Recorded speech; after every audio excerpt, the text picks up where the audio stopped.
Tubectomy ಅಥವಾ family planning operation ಮಾಡಿಸ್ಕೊಳ್ಳೋದಕ್ಕೂ ಮುಂಚೆ ಕೆಲವೊಂದು ಮಾಹಿತಿಗಳು, ತುಂಬಾ ಮುಖ್ಯವಾದಂತ ಮಾಹಿತಿಗಳು ನಿಮ್ಗೆ ಗೊತ್ತಿರಬೇಕು.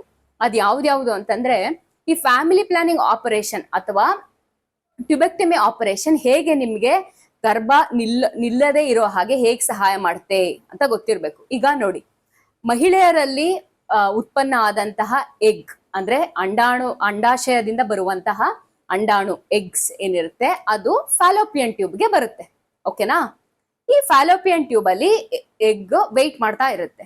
ಅದೇ ನಿಮ್ಮ ಪಾರ್ಟ್ನರ್ ಅಥವಾ ನಿಮ್ಮ ಹಸ್ಬೆಂಡ್ ಅಲ್ಲಿ ಉತ್ಪನ್ನ ಆದಂತಹ ಸ್ಪರ್ಮ್ಸ್ ನಿಮ್ಮ ಯೋನಿಯ ಮುಖಾಂತರ, ಯೂಟ್ರೈನ್ ಕ್ಯಾವಿಟಿ ಗರ್ಭಕೋಶದ ಮುಖಾಂತರ ಈಜ್ಕೊಂಡು ಫಾಲೋಪಿಯನ್ ಟ್ಯೂಬ್ ಹೋಗುತ್ತೆ. ಈ ಫಾಲೋಪಿಯನ್ ಟ್ಯೂಬ್ ಅಲ್ಲಿ ಎಗ್ ಮತ್ತೆ ಸ್ಪರ್ಮ್ ಎರಡೂ ಮೀಟ್ ಆದಾಗ ಮಗುವಿನ ಜನನ ಅಥವಾ ಮಗು ಫಾರ್ಮ್ ಆಗೋದಿಕ್ಕೆ ಶುರು ಆಗುತ್ತೆ.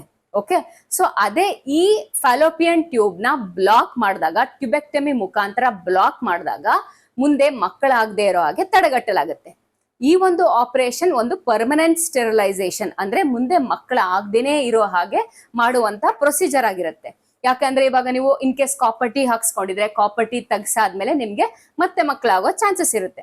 ಮತ್ತೆ ಅದೇ ರೀತಿಯಾಗಿ ನೀವು ಏನಾದ್ರು ಟ್ಯಾಬ್ಲೆಟ್ಸ್ ತಗೋತಿದ್ರೆ ಅಥವಾ ಇಂಜೆಕ್ಷನ್ಸ್ ತಗೋತಿದ್ರೆ, ಈ ಮೆಡಿಕೇಶನ್ಸ್ ನೀವು ನಿಲ್ಲಿಸಿದಾಗ ಮತ್ತೆ ನಿಮ್ಗೆ ಫರ್ಟಿಲಿಟಿ ಬರುತ್ತೆ. ಅಂದ್ರೆ ಮಗುವಿಗೆ ಮತ್ತೆ ಪ್ಲಾನ್ ಮಾಡ್ಕೋಬಹುದು. ಬಟ್ ಅದೇ ನೀವು ಟ್ಯೂಬೆಕ್ಟಮಿ ಮಾಡಿಸ್ಕೊತಿದ್ದೀರಾ ಅಂದ್ರೆ ಅದೊಂದು ಪರ್ಮನೆಂಟ್ ಸ್ಟೆರಿಲೈಸೇಷನ್ ಆಗಿರುತ್ತೆ. ಸೊ ಹಾಗಾಗಿ ನೀವು ಈ ಆಪರೇಷನ್ ಮಾಡಿಸ್ಕೊತಾ ಇದ್ದೀರಾ ಅನ್ನೋದಾದ್ರೆ ನಿಮ್ಗೆ ಆಲ್ರೆಡಿ ಇರುವಂತಹ ಮಕ್ಕಳು 2 ಮಕ್ಕಳಾಗಿರ್ಬೋದು, 3 ಮಕ್ಕಳಾಗಿರ್ಬಹುದು, ಅವರು ಆರೋಗ್ಯವಾಗಿದ್ದು ಬೇರೆ ಮಕ್ಕಳಂತೆ ಬೆಳವಣಿಗೆ ಮತ್ತೆ ಮಾನಸಿಕ ಬೆಳವಣಿಗೆ ಎಲ್ಲವುದೂ ಕರೆಕ್ಟ್ ಆಗಿದೆ ಅನ್ನೋದಾದ್ರೆ ಅವಾಗ ನೀವು ಇದನ್ನ ಪ್ಲಾನ್ ಮಾಡ್ಕೋಬೇಕು. ಓಕೆ, ಇದನ್ನ ಯಾವಾಗ ಮಾಡ್ತೀವಿ ಅನ್ನೋದಾದ್ರೆ, ಫಸ್ಟ್ ಈಗ ಇನ್ ಕೇಸ್ ನಿಮ್ದು ಈಗ 2ನೇ ಸಿಸೇರಿಯನ್ ಆಗಿರಬಹುದು ಅಥವಾ 3ನೇ ಸಿಸೇರಿಯನ್ ಆಗಿರಬಹುದು. ಸರಿ, ನಿಮ್ಗೆ ಈಗ 2ನೇ 3ನೇ ಮಗುವಿಗೆ ನಾವು ಸ್ಟಾಪ್ ಮಾಡ್ತಿದೀವಿ ಅಂತ ನೀವು ಆಲ್ರೆಡಿ ಡಿಸೈಡ್ ಮಾಡಿದ್ರೆ, ಸಿಸೇರಿಯನ್ ಮಾಡುವಾಗ್ಲೇನೆ ಮಕ್ಕಳು ಬಂದು ಆಪರೇಷನ್ ಅಥವಾ ಟ್ಯೂಬೆಕ್ಟಮಿ ಪ್ರೊಸೀಜರ್ ನ ಮುಗಿಸ್ಕೋಬಹುದು ಅಲ್ಲೇನೆ. ಸೊ ಓಕೆನಾ?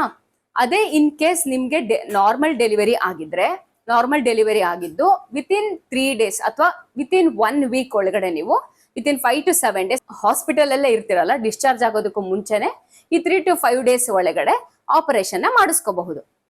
ಅದೇ ನಿಮ್ಗೆ ಡೆಲಿವರಿ ಆಗಿ ಒಂದು ತುಂಬಾ ತಿಂಗಳು ಅಥವಾ ತುಂಬಾ ವರ್ಷ ಆಗಿದ್ರು ಅವಾಗ ಯಾವಾಗ ಆಪರೇಷನ್ ಮಾಡ್ತೀವಿ ಅಂತ ಕೇಳಿದ್ರೆ, ನಿಮ್ಗೆ ಪೀರಿಯಡ್ಸ್ ಆದಂತ ವಿತಿನ್ 5 to 7 days ನೀವು ಡಾಕ್ಟರ್ ಹತ್ರ ಬರ್ಬೇಕು. ಅವಾಗ ನಿಮ್ಮ ಕಂಡೀಷನ್ ಎಲ್ಲಾನು ಚೆಕ್ ಮಾಡಿ ಅವಾಗ ಆಪರೇಷನ್ ಮಾಡ್ತೀವಿ. ಇದು ಯಾಕೆ 5 to 7 days ಒಳಗಡೆನೆ ಬನ್ನಿ ಅಂತ ಹೇಳ್ತೀವಿ ಅಂದ್ರೆ, ಪೀರಿಯಡ್ಸ್ ಆದಂತ ಒಂದು 10 days ವರ್ಗುನು ಓವ್ಯುಲೇಷನ್ ಆಗಿರೋದಿಲ್ಲ. ಸೊ ಆಗ ನೀವು ಪ್ರೆಗ್ನೆಂಟ್ ಆಗಿರೋದಕ್ಕೆ ಸಾಧ್ಯತೆಗಳು ಇಲ್ಲ. ಇನ್ ಕೇಸ್ ಅದೇ ನಿಮ್ಗೆ ಪೀರಿಯಡ್ಸ್ ಆದಂತ 20 ದಿನ 25 ದಿನ ಬಿಟ್ಕೊಂಡ್ ಬಂದ್ರೆ, ಆಗ ನಿಮ್ಗೆ ಓವ್ಯುಲೇಷನ್ ಆಗಿ ಇನ್ ಕೇಸ್ ನೀವು ನಿಮ್ ಹಸ್ಬೆಂಡ್ ಜೊತೆ ಸೇರಿದ್ರೆ ಅವಾಗ ನೀವು ಗರ್ಭ ಧರಿಸಿರೋದಕ್ಕೆ ಅಥವಾ ಪ್ರೆಗ್ನೆಂಟ್ ಆಗಿರೋದಕ್ಕೆ ಚಾನ್ಸ್ ಇರುತ್ತೆ. ಅವಾಗ ನೀವು ಆಪರೇಷನ್ ಮಾಡಿಸ್ಕೊಂಡ್ರೆ ನಿಮ್ದು ಪ್ರೆಗ್ನೆನ್ಸಿನೂ ಕಂಟಿನ್ಯೂ ಆಗ್ಬಿಡುತ್ತೆ. ಆ ಕಾರಣಕ್ಕೆ ನಾವು ನಿಮ್ಮ ಪೀರಿಯಡ್ಸ್ ಆದಂತ ವಿತಿನ್ 5 to 7 days ಒಳಗಡೆ ಬಂದು ಆಪರೇಷನ್ ಮಾಡಿಸ್ಕೊಳ್ಳಿ ಅಂತ ಹೇಳ್ತೀವಿ. ಓಕೆನಾ? ಅದೇನೆ ಇನ್ ಕೇಸ್ ನಿಮ್ಗೆ ಈಗ ಡೆಲಿವರಿ ಆಗಿ ಮಿನಿಮಮ್ ಅಂತಂದ್ರು ಒಂದು 6 weeks 1.5 ತಿಂಗಳಾದ್ರೂ ಆಗಿರ್ಬೇಕು, ಆವಾಗ ಮಾತ್ರ. ಬಟ್ ಅದೇ ನಾನು ಹೇಳ್ದಂಗೆ ನಾರ್ಮಲ್ ಡೆಲಿವರಿ ಆದವರು ವಿತಿನ್ 3 to 5 days ಒಳಗಡೆ ಮಾಡಿಸ್ಕೋಬೇಕು. ಆ ವಿಂಡೋ ಪೀರಿಯಡ್ ಅಲ್ಲಿ ನೀವು ಮಾಡಿಸ್ಕೊಳ್ಳಕ್ ಆಗ್ಲಿಲ್ಲ ಅಂತಂದ್ರೆ ನೆಕ್ಸ್ಟ್ ಅಟ್ಲೀಸ್ಟ್ ಒಂದು 6 weeks ಆದ್ಮೇಲೆನೆ ನಾವು ಈ ಆಪರೇಷನ್ ಮಾಡ್ಲಿಕ್ಕೆ ಸಾಧ್ಯ. ಓಕೆನಾ? ಸೊ ಈ ಆಪರೇಷನ್ ಅಲ್ಲಿ ಏನ್ ಮಾಡ್ತೀವಿ ಅಂತಂದ್ರೆ, ಆ ಸೈಡ್ ಈ ಸೈಡ್ 2 ಕಡೆನೂ ಟ್ಯೂಬ್ಸ್ ಇರುತ್ತಲ್ಲ, ಈ ಟ್ಯೂಬ್ಸ್ ನ ನಾವು ಬ್ಲಾಕ್ ಮಾಡ್ತೀವಿ. ಇದಕ್ಕೆ ಕೈ ಆಪರೇಷನ್ ಆದ್ರೂ ಮಾಡಿಸ್ಕೋಬಹುದು ಅಥವಾ ಕರೆಂಟ್ ಆಪರೇಷನ್ ಆದ್ರೂ ಮಾಡಿಸ್ಕೋಬಹುದು.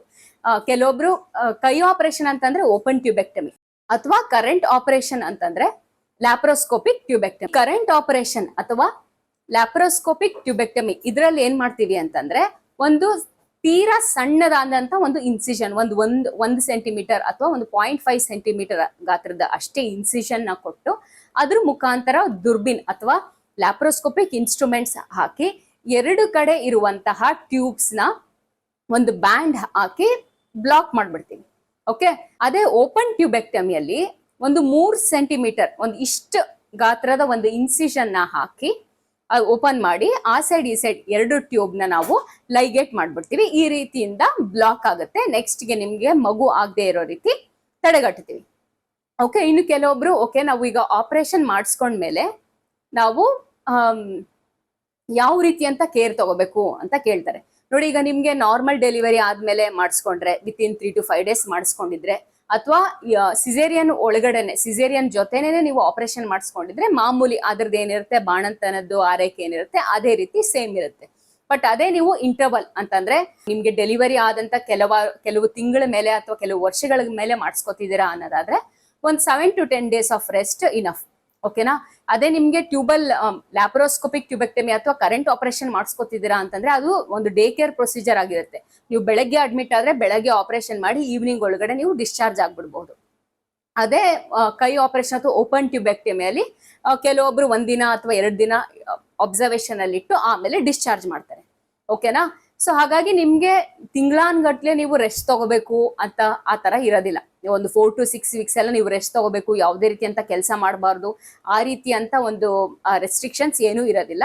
ಒಂದು 5 to 7 days are may be 10 days ನಿಮ್ಗೆ ಟಿಲ್ ಯು ಫೀಲ್ ಕಂಫರ್ಟಬಲ್, ನಿಮ್ಗೆ ಓಕೆ ಅನ್ನೋ ಅಷ್ಟು ದಿನ ನೀವು ರೆಸ್ಟ್ ತಗೋಬಹುದು. ಅದಾದ್ಮೇಲೆ ನೀವು ನಿಮ್ಮ ಆಫೀಸ್ ವರ್ಕ್ ಆಗಿರ್ಬೋದು ಅಥವಾ ಮನೆ ಕೆಲಸ ಏನಿದೆ ಅದನ್ನ ಮಾಡ್ಬೋದು. ಕೆಲವೊಬ್ರು 5 ದಿನ 6 ದಿನಕ್ಕೇನೆ ಅವ್ರ ಆಫೀಸ್ ವರ್ಕ್ ಏನಿದೆ ಅದಕ್ಕೆ ಹೋಗ್ತಾರೆ. ಎಸ್ಪೆಷಲಿ ಕರೆಂಟ್ ಆಪರೇಷನ್ ಅಥವಾ ಲ್ಯಾಪ್ರೋಸ್ಕೋಪಿಕ್ ಟ್ಯೂಬೆಕ್ಟಮಿ ಮಾಡಿಸ್ಕೊಂಡವರು ವಿತಿನ್ 5 days ಕೂಡ ಅವ್ರ ಕೆಲಸ ಕಾರ್ಯಗಳನ್ನ ಸ್ಟಾರ್ಟ್ ಮಾಡ್ಕೋತಾರೆ.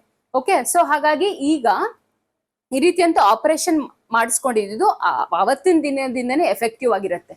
ಅಂದ್ರೆ ಗರ್ಭ ನಿರೋಧಿಸುವಲ್ಲಿ ಎಫೆಕ್ಟಿವ್ ಪರಿಣಾಮಕಾರಿ ಆಗಿರುತ್ತೆ. ಸೊ ನೆಕ್ಸ್ಟ್ ಈ ಆಪರೇಷನ್ ಮಾಡಿಸ್ಕೊಂಡ ನಂತರ ಯಾವಾಗ ನೀವು ನಿಮ್ಮ ಹಸ್ಬೆಂಡ್ ಜೊತೆ ಸೇರ್ಬೋದು ಅಥವಾ ಸೆಕ್ಷುವಲ್ ಕಾಂಟ್ಯಾಕ್ಟ್ಗೆ ಸೇರ್ಬಹುದು ಅಂತಾನು ಕೇಳ್ತಿರ್ತಾರೆ.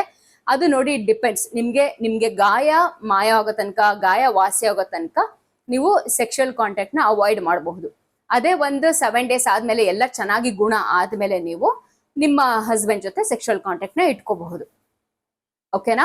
ನೆಕ್ಸ್ಟ್ ಆಪರೇಷನ್ ಆದ್ಮೇಲೆ ಯಾವ ರೀತಿ ಅಂತ ಆರೈಕೆ ಇರಬೇಕು ಅಂತ ಒಂದು ಪ್ರಶ್ನೆ ಇರುತ್ತೆ. ಇದು ನೋಡಿ, ನೀವು ಇಲ್ಲಿ ಊಟ ತಿಂಡಿಯಲ್ಲಿ ಯಾವುದೇ ರೀತಿ ಅಂತ ಪಥ್ಯ ಏನಿರೋದಿಲ್ಲ. ಆಲ್ಮೋಸ್ಟ್ ನೀವು ಮೊದಲು ಹೇಗೆ ಊಟ ತಿಂಡಿ ಮಾಡ್ತಿದ್ರೋ ಅದನ್ನೇ ಕಂಟಿನ್ಯೂ ಮಾಡಬೇಕು. ಅಲ್ಲದೆ ಇದ್ರ ಜೊತೆಗೆ ನೀವು ದಿನಕ್ಕೆ 3 ರಿಂದ 4 ಲೀಟರ್ ನೀರನ್ನ ಕುಡಿಬೇಕು.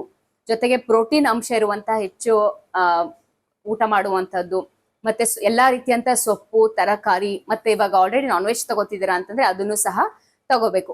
ಒಟ್ಟು ಏನು ಅಂತಂದ್ರೆ ಹಾಕಿರೋಂಥ ಹೊಲಿಗೆ ಬೇಗ ಗುಣ ಆಗೋ ರೀತಿ ನೀವು ಒಂದು ಕ್ರಮವನ್ನ ವಹಿಸಬೇಕಾಗಿ ಬರುತ್ತೆ. ಓಕೆ, ಅದನ್ನ ಆದಷ್ಟು ನೀವು ಡ್ರೈ ಇಟ್ಕೋಬೇಕು. ಯಾಕಂದ್ರೆ ವೆಟ್ ಆದ್ರೆ ಸ್ವೆಟ್ಟಿಂಗ್ ಆದ್ರೆ ಇನ್ಫೆಕ್ಷನ್ ಆಗೋ ಚಾನ್ಸಸ್ ಹೆಚ್ಚಿರುತ್ತೆ. ಸೊ ಹಾಗಾಗಿ ಇವನ್ ನಿಮ್ ಕೇಸ್ ನಿಮ್ಗೆ ಏನಾದ್ರು ಸ್ವೆಟ್ಟಿಂಗ್ ಆ ತರ ಇದ್ರೆ ಒಂದು ಸ್ವಚ್ಛವಾದ ಒಂದು ಕಾಟನ್ ಬಟ್ಟೆನ ಉಪಯೋಗಿಸಿ ಅದನ್ನ ಒರೆಸ್ಕೊಳ್ಳಿ. ಆದಷ್ಟು ಅದನ್ನ ಡ್ರೈ ಆಗಿ ಇಟ್ಕೊಳ್ಳಿ.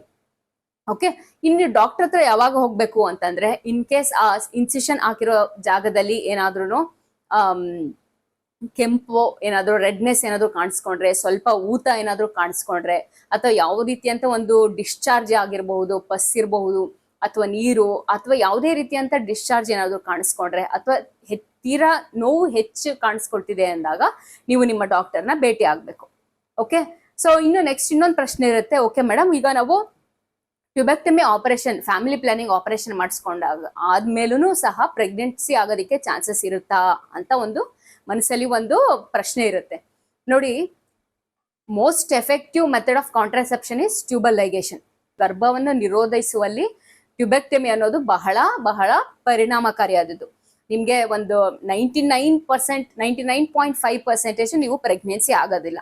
ಬಟ್ ಎಲ್ಲೋ ಕೆಲವೊಬ್ಬರಿಗೆ ಒಂದು 0.5% ಅಂದ್ರೆ ಲೆಸ್ ದೆನ್ 1% ಚಾನ್ಸಸ್ ಇರುತ್ತೆ ಕೆಲವೊಬ್ಬರಲ್ಲಿ ಪ್ರೆಗ್ನೆಂಟ್ ಆಗೋದಿಕ್ಕೆ. ಇದು ಯಾಕೆ ಅಂತಂದ್ರೆ ಈಗ ನಾವು ಆಲ್ರೆಡಿ ಈಗ ಬ್ಲಾಕ್ ಮಾಡಿರೋದು ಓಪನ್ ಆಗ್ಬಿಟ್ಟು ಮತ್ತೆ ಅದು ಏನಾದ್ರೂ ರೀಕೆನಲೈಸ್ ಆಗ್ಬಿಟ್ರೆ ಅವಾಗ ಮಾತ್ರ ಪ್ರೆಗ್ನೆನ್ಸಿ ಆಗೋದಿಕ್ಕೆ ಚಾನ್ಸಸ್ ಇರುತ್ತೆ.